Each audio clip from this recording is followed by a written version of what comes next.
Assalamualaikum warahmatullahi wabarakatuh.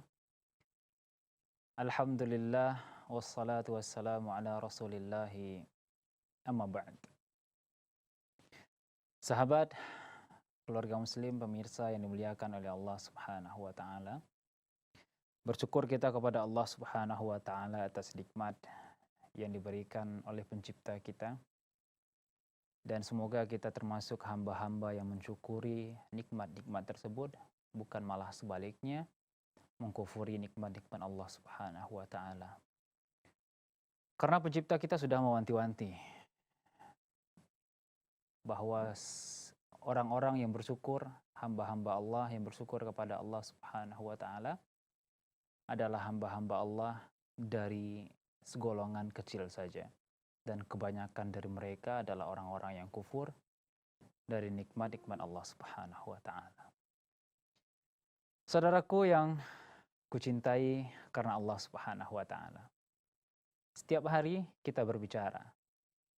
Kita ngobrol dengan teman sebaya, dengan keluarga, adik, kakak, ibu, ayah, dengan orang-orang di sekitar kita. Setiap hari kita mengeluarkan kata-kata yang ingin kita ungkapkan.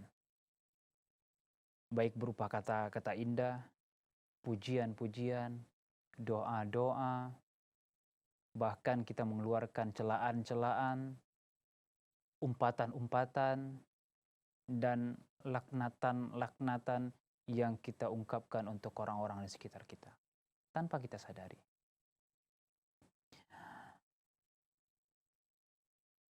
Ada sebuah ungkapan yang mengatakan bahwa lidah memang tak bertulang. Ya, akan tetapi buktinya orang-orang bisa berperang disebabkan karena lidah yang tidak bertulang tersebut.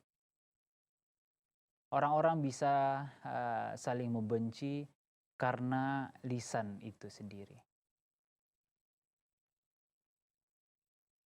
Banyak masalah yang ditimbulkan karena miskomunikasi, karena komunikasi yang tidak lancar, karena lisan tadi yang tidak dioptimalkan kerjanya.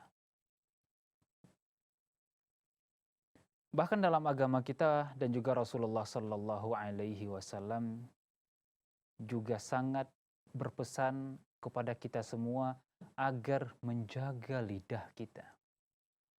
Karena lidah ini sejatinya adalah tafsiran dari apa yang ada di dalam hati kita. Lidah ini adalah penerjemah dari apa yang diungkapkan dalam hati kita. Jika hati kita diisi dengan cinta dan kasih sayang, maka yang keluar dari lidah kita adalah cinta dan kasih sayang. Sebaliknya, jika di dalam hati kita terpendam sifat-sifat tercela, iri, dengki, maka yang keluar dari lisan kita adalah hal-hal kebencian, provokatif, dan lain sebagainya. Oleh karena itu, sahabatku, saudaraku yang dimuliakan oleh Allah Subhanahu wa taala, Nabi kita Nabi Muhammad sallallahu alaihi wasallam berpesan kepada kita dalam hadis yang diriwayatkan oleh Bukhari dan juga Tirmidzi, "Man yatman li ma baina lihyaihi wa ma baina rijlaihi atman lahul jannah." Barang siapa yang menjamin untukku apa yang ada di antara dua mulutnya dan apa yang ada di antara dua kakinya, maka aku akan menjamin untuknya surga Allah Subhanahu wa taala. Kita akan bacakan kembali hadisnya. Barang siapa yang menjamin untukku bisa menjaga lisannya dan bisa menjaga kemaluannya, maka aku akan jamin untuknya surga Allah Subhanahu wa taala. Nikmat yang tidak pernah kita lihat, nikmat yang tidak pernah kita dengar, nikmat yang tidak pernah kita rasakan dan nikmat yang tidak pernah terbetik di hati kita sedikit pun, itu yang akan menjadi ganjaran jika kita menjamin lisan kita dan juga kemaluan kita. Artinya apa? Artinya menjaga lisan ini adalah sesuatu yang sangat agung, yang sangat diperhatikan oleh baginda Rasulullah Sallallahu Alaihi Wasallam, sehingga Rasul berani untuk menjamin surga untuk kita yang menjaga lisannya. Banyak orang sepele, banyak orang-orang yang tidak acuh ketika saudaranya tersakiti disebabkan karena lisannya. Banyak orang yang tidak menghiraukan ketika ada adiknya, ibunya, ayahnya, keluarganya yang tersakiti disebabkan oleh lisannya. Ada orang-orang yang tidak peduli dengan sahabatnya, dengan karib kerabatnya, yang merasa dizalimi dikarenakan lisannya. Banyak orang-orang yang tidak memperhatikan itu. Ketika dikatakan kepadanya, Fulan, ittaqillah, bertakwalah kepada Allah terhadap lisanmu. Engkau menyakiti saudaramu. Ah, baperan sih. Ah, segitu saja baper. Ah, segitu saja kok cengeng. Kenapa sih tersakiti dengan hal yang sederhana seperti itu yang aku ucapkan? Akhi, ingat Rasulullah Sallallahu Alaihi Wasallam bersabda, "Man kana yu'minu billahi wal yaumil akhir falyaqul khairan aw liyasmut." Barang siapa yang beriman kepada Allah Subhanahu wa taala dan hari akhir, hendaknya dia berkata yang baik-baik atau diam. Banyak hal lagi yang disampaikan oleh Rasulullah Sallallahu Alaihi Wasallam menggambarkan betapa agungnya ketika seorang muslim menjaga lisannya. Seperti yang kita sampaikan di awal tadi, karena ini adalah penerjemah atau sesuatu tafsiran dari hati setiap kita. Jika lisannya buruk dalam kesehariannya, mungkin kita bisa pastikan bahwa hatinya adalah hati yang buruk, yang kotor. Oleh karena itu lisannya menerjemahkan apa yang ada di dalam hatinya. Kita bisa lihat itu, saudaraku. Berbeda orang-orang yang tumbuh besar di lingkungan pasar. Mohon maaf, kita tidak menjudge, kita tidak menghakimi seseorang.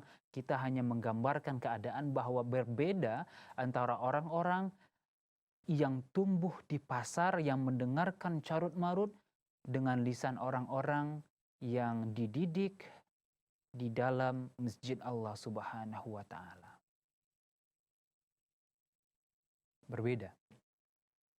Dan berbeda orang-orang yang mengetahui bahwa Nabi Muhammad sallallahu alaihi wasallam menganjurkan kita untuk menjaga lisan kita, dengan orang-orang yang tidak faham dengan apa yang diperintahkan oleh Rasulullah sallallahu alaihi wasallam dalam menjaga lisan.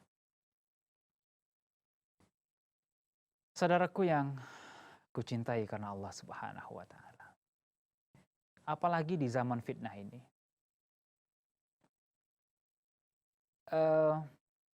Hal yang sama yang bisa kita artikan bahwa itu adalah ungkapan dari lisannya, yaitu tulisan.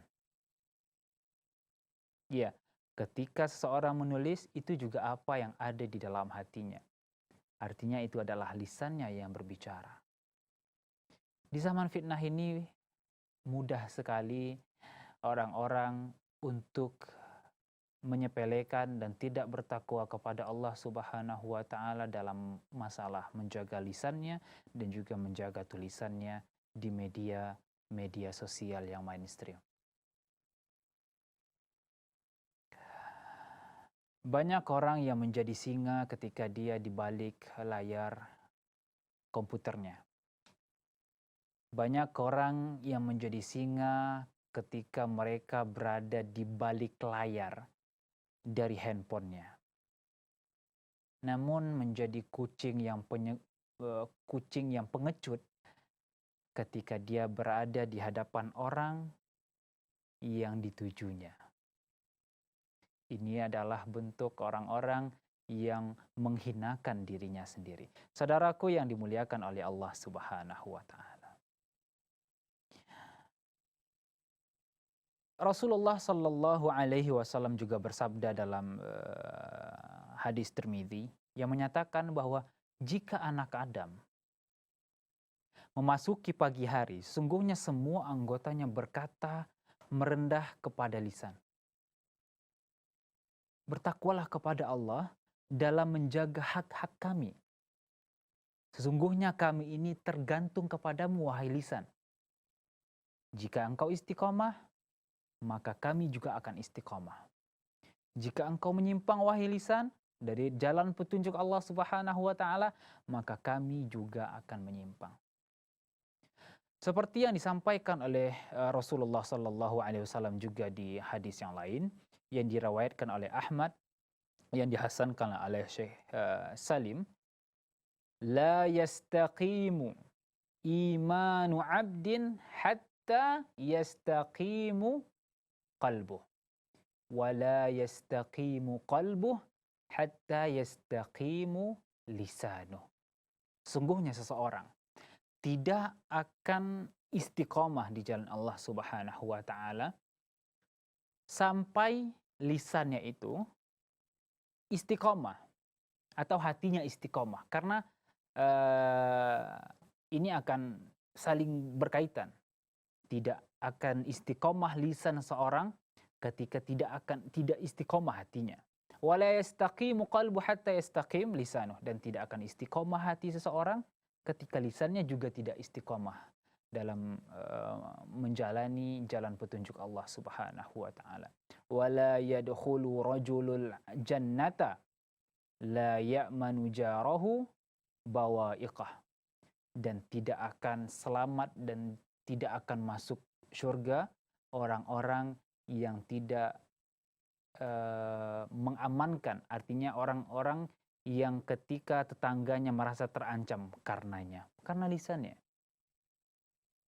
Baik, saudara-saudaraku yang dimuliakan oleh Allah Subhanahu wa taala, kita banyak melihat bahwa tetangga-tetangga kita tersakiti karena lisan kita yang sangat pedas. Mungkin insya Allah setelah ini kita akan lebih merinci apa-apa saja kesalahan-kesalahan lisan yang harus kita perbaiki. Insya Allah kita akan kembali setelah pesan-pesan berikut ini.